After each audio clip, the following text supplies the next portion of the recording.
A mente criativa do programa de hoje é um arquiteto catalão que criou algumas das obras mais fantásticas do mundo, como essa igreja aqui, que tem fama de que nunca será terminada. Ela já está em construção há mais de 130 anos e ainda não foi terminada. A Igreja da Sagrada Família em Barcelona.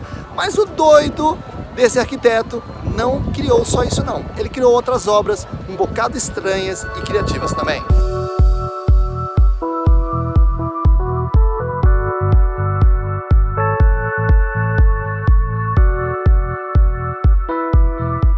Se você acha pouco, ele construiu uma das obras mais doidaças que existem no mundo, que é a Casa Batlló.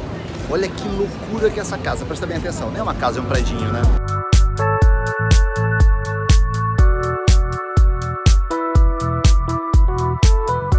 É tão doida que quem encomendou na época odiou e se recusou a morar aqui, porque achava esse predinho horroroso. Gaudí também construiu La Pedrera, esse edifício aqui de esquina de pedra e que não tem nenhuma linha reta. Tortíssimo, bizarríssimo, com a cara do Gaudí e muito criativo.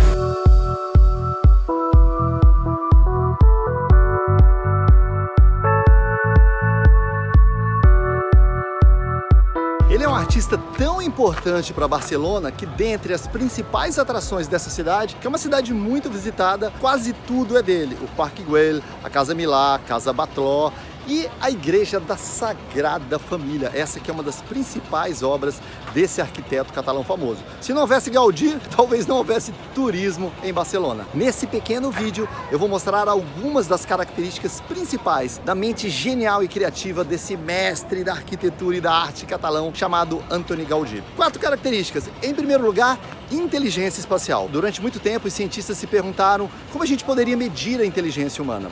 E aí eles criaram o tal do teste de QI, mas que hoje já se discute se ele seria eficiente, porque o teste de QI só mede uma dimensão da inteligência humana, e a inteligência humana é infinita, pode ter múltiplos desdobramentos. O QI mede a inteligência lógico-cognitiva, matemática, mas existem muitas inteligências, e uma dessas inteligências é a inteligência espacial, a capacidade de se abstrair, de pensar tridimensionalmente.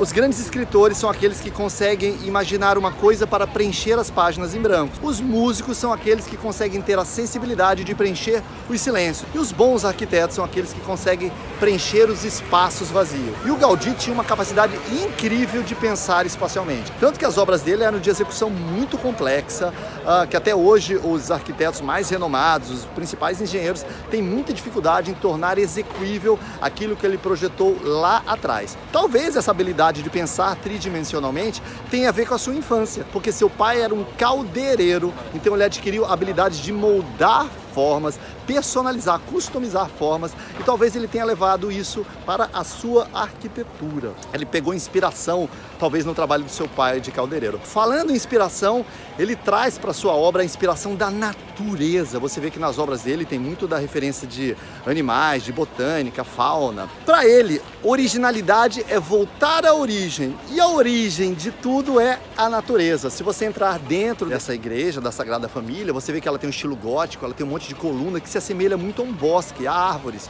que ele fala que é justamente na natureza que você está em contato com Deus. E a natureza tem outra coisa legal, você pode produzir 5.000 carros iguais, 1 milhão de iPhones iguais, mas você não constrói 2 peças da natureza iguais. Você pode pegar 2 galhos da mesma árvore, eles serão parecidos, mas nunca iguais, porque a natureza tem a arte de produzir coisas singulares, únicas, e ele traz isso para a sua arquitetura. Na obra do Gaudí não tem simetria, linha reta, formas previsíveis, é tudo torto, tudo assimétrico, tudo rico, tudo singular como a natureza. A terceira característica do Gaudí que eu quero trazer é que ele era um vanguardista, ele estava muito, mas muito acima de seu tempo. Tanto que ele projetou coisas que eram incapazes de ser produzidas na sua época, como essa igreja. Os engenheiros estão batendo cabeça até hoje de como transformar, de como executar aquilo que ele projetou no papel. E olha que loucura, eles estão usando impressão 3D e inclusive robótica para tentar produzir aquilo que o maluco do Gaudí projetou lá 130 anos atrás. Olha que loucura. Aliás, essa igreja, o projeto não é dele. Ele foi convidado para construir essa igreja, para projetar depois que ela já estava em andamento, mas mas logo ele pegou, mudou, fez do jeito dele, fez um negócio super doido, super complexo, tão complexo que ninguém conseguiu terminar até hoje. Então ele tinha um pensamento muito à frente de seu tempo.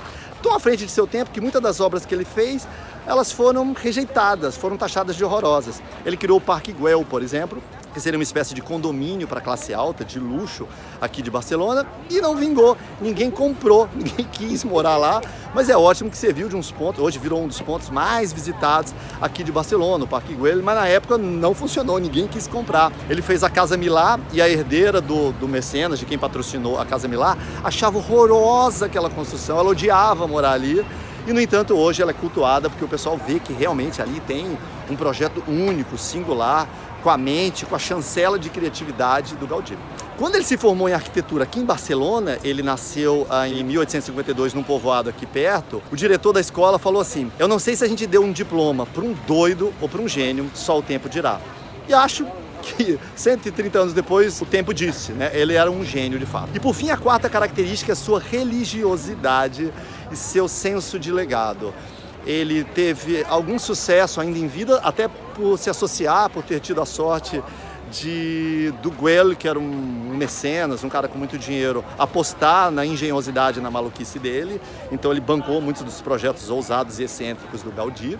Então ele teve acesso a bons restaurantes, a cultura, era um cara relativamente conhecido. Mas à medida que sua vida foi avançando, ele começou a renunciar à vida social, começou a ficar mais recluso, começou a levar uma vida muito mais frugal, uma vida com muito mais simplicidade, ao ponto que ele parecia quase um maltrapilho. Ele morreu atropelado em 1926. Olha, atropelado, e quase que ele foi enterrado como indigente, porque ele estava tão maltrapilho que ninguém reconhecia nele o gênio que ele era. Falando nisso, ele tinha um senso de legado tão forte que ele tinha certeza que essa obra não poderia ser concluída em vida, que teria que ficar para a posteridade. Então ele deixou maquetes, desenhos, esboços, inclusive maquetes em gesso. Só que pouco tempo depois de ele morreu em 1926, a Espanha entrou numa guerra civil, né?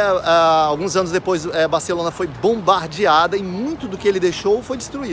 E com a questão de guerra, né? A Europa passou por guerra, não só a Guerra Civil, mas duas grandes guerras, e a Segunda Guerra Mundial, a obra ficou paralisada, não tinha sentido numa época que as pessoas não tinham dinheiro para comer, você tocar um projeto excêntrico desse, né? Nos anos 70 começaram a reconstruir esses projetos e a partir dos anos 80, já mais com mais tecnologia disponível de construção civil, eles retomaram essas obras.